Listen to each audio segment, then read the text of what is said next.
Hello students, how are you? Hope you're doing good. Today we are going to start our new EVS chapter, that is chapter number 12, Food for Plants and Animals. Chapter number 12, Food for Plants and Animals. तो इस chapter में हम पढ़ेंगे कि plants और animals क्या खाते हैं. उससे पहले एक एक्टिविटी देख लेते हैं. Complete the crossword with the clues given below. तो आपको इस क्रॉसवर्ड को कंप्लीट करना है क्लूज की हेल्प से. We obtain nutrition from dead and decaying plants and animals by the process of decomposition. ऐसी चीजें जो कि डेड प्लांट्स और एनिमल से न्यूट्रिशन ऑब्टेन करती हैं हम उनको बोलते हैं डिकम्पोजर्स.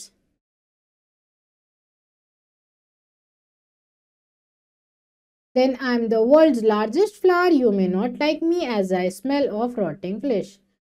तो एक सबसे बड़ा फ्लावर जिसकी स्मेल बहुत गंदी होती है, रॉटिंग यानी सड़े हुए फ्लेश जैसी होती है, तो कहलाता है हमारा rafflesia.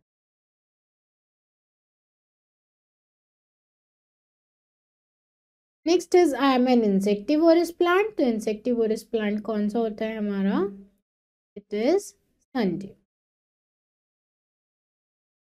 I am a non-green plant and a few of my forms are edible. तो non-green plant कहलाता है हमारा mushroom.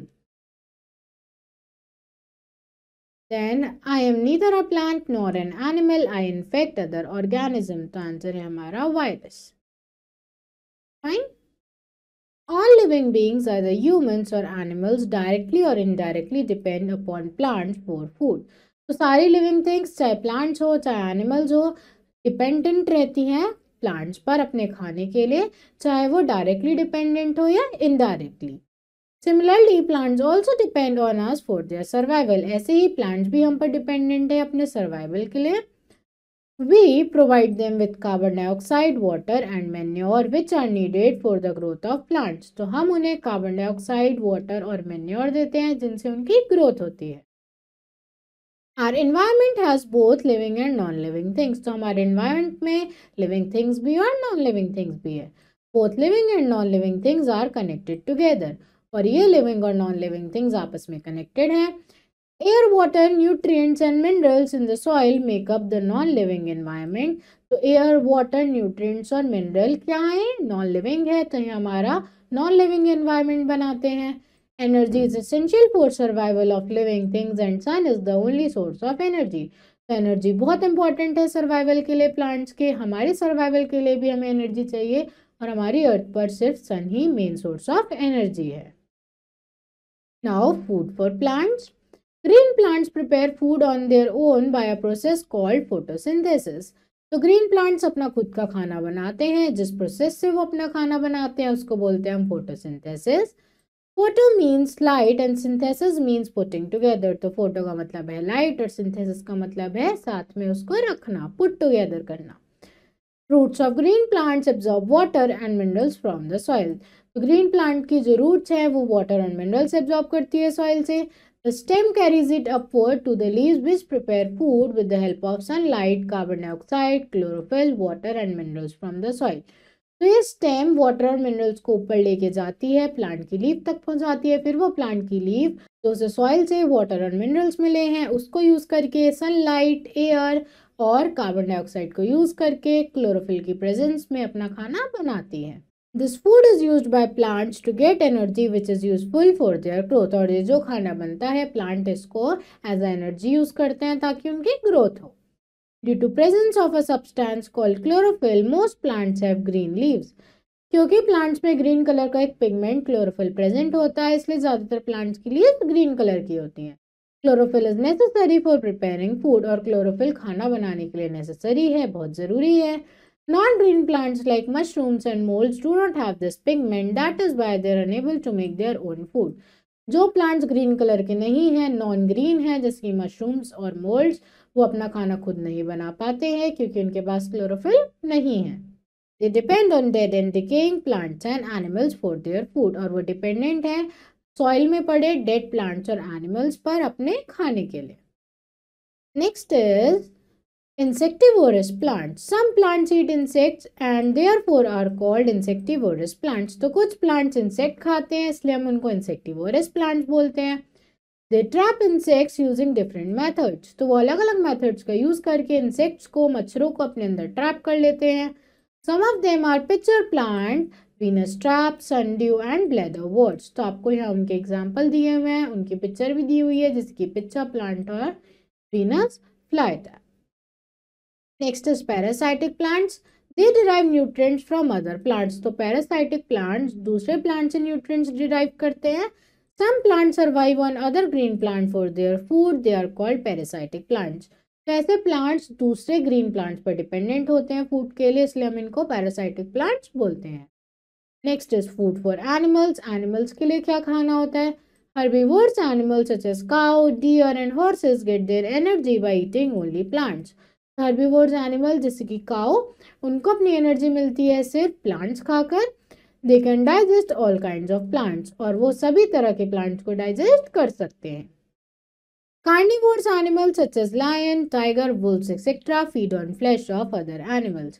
कार्निवोर्स एनिमल्स जैसे कि लॉयन, टाइगर, वो दूसरे एनिमल का फ्लैश यानी दूसरे एनिमल को मार के खाते हैं।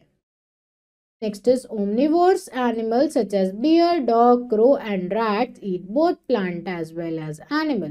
तो omnivores animal जैसे कि bear, वो प्लांट भी खाते हैं और दूसरे एनिमल का फ्लैश भी खाते हैं। They generally eat fruits and vegetable and cannot eat whole plants. तो वो ज़्यादातर सिर्फ फ्रूट्स और वेजिटेबल्स खाते हैं, वो सब तरह के प्लांट्स नहीं खाते हैं। Parasites like leeches, lice and mosquitoes derive nourishment from other animals. तो पैरासाइट जैसे कि लीचेस और लाइस, वो दूसरे एनिमल से न्यूट्रिएंट ऑब्टेन करती हैं। Some animal live in the soil such as earthworm, bacteria and fungi obtain their food from dead and decaying plants and animals. कुछ ऐसे बैक्टीरिया, फंजाई और अर्थवर्म जो कि सॉइल के अंदर रहते हैं, वो अपना खाना सॉइल से लेते हैं। सॉइल में पड़े जो डेड प्लांट्स और एनिमल्स होते हैं, उनसे उनको न्यूट्रिएंट्स मिलते हैं।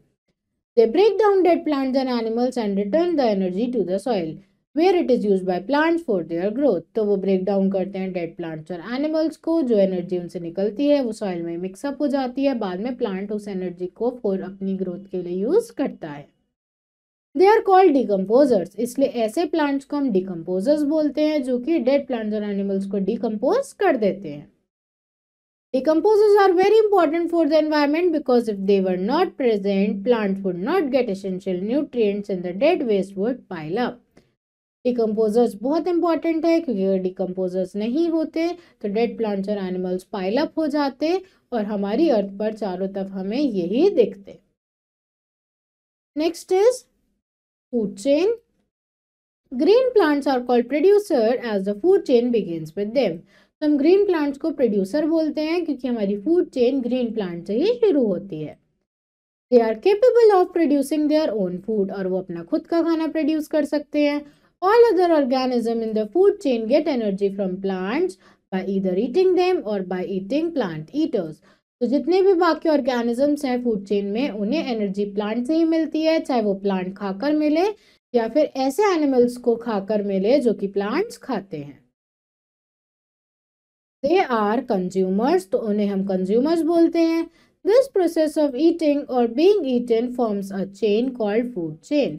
तो यही प्रोसेस जिसमें एनिमल्स खाते हैं या फिर किसी और एनिमल द्वारा खाए जाते हैं कहलाता है हमारा food chain. Thus we can see that there is an interdependence of plants and animals. इसलिए हम देख सकते हैं कि प्लांट्स और एनिमल्स एक दूसरे पर डिपेंडेंट है, यानी कि एक interdependence. No organism can live in isolation. तो कोई भी ऑर्गेनिज्म, कोई भी एनिमल आइसोलेशन में यानी कि अकेले नहीं रह सकता है। Each one needs the other for its living. तो सबको किसी ना किसी फॉर्म में एक दूसरे की हेल्प चाहिए। If we disturb any part of the food chain we will disturb the balance of nature. अगर हम फूड चेन के किसी भी पार्ट को डिस्टर्ब करते हैं तो हम नेचर के बैलेंस को भी डिस्टर्ब कर देंगे। As seen in the above food chain, the base of all food chain is plants. जैसे कि आप इस फूड चेन में देख पा रहे हो, जो आपको यहाँ पिक्चर दी हुई है, जो फूड चेन का बेस है वो कौन फॉर्म कर रहे हैं? Plants.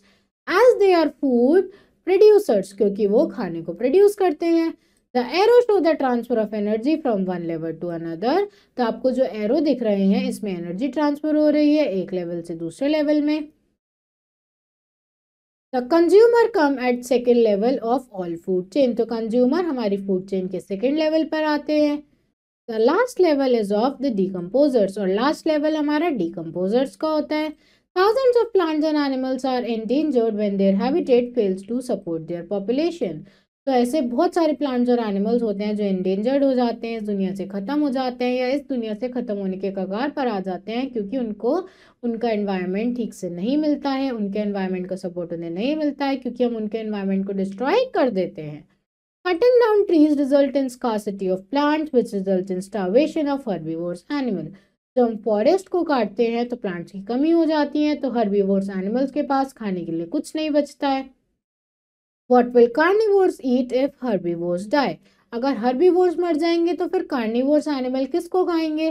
All members of the species die when their habitat vanishes, thus making the species extinct. तो ऐसे में एनिमल्स मर जाते हैं और उनकी स्पीशीज एक्सटेंट हो जाती है, इस धरती पर से खत्म हो जाती है। There are more than 1000 endangered species world wide, और हमारी दुनिया में 1000 से भी ज़्यादा एंडेंजर्ड स्पीशीज है, यानी कि वो एक्सटेंट होने के कगार पर आने वाली है, वो एक्सटेंट होने वाली है। Therefore, it is our duty to plant more trees, take proper care of plants and animals, and stop hunting them.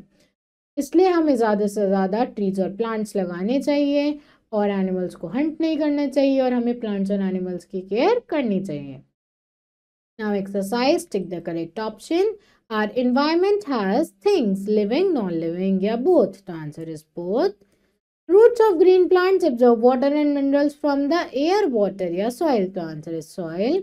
The last level of a food chain is food chain का last level, producer, decomposer या consumer. The answer is decomposer.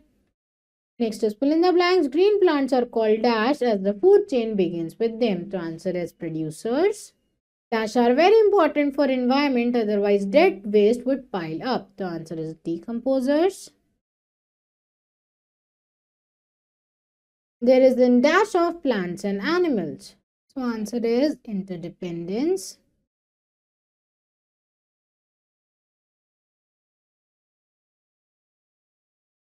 Members of the species die when their dash vanishes, making them extinct. Members of species die when their habitat vanishes. Thousands of plants and animals are endangered species worldwide.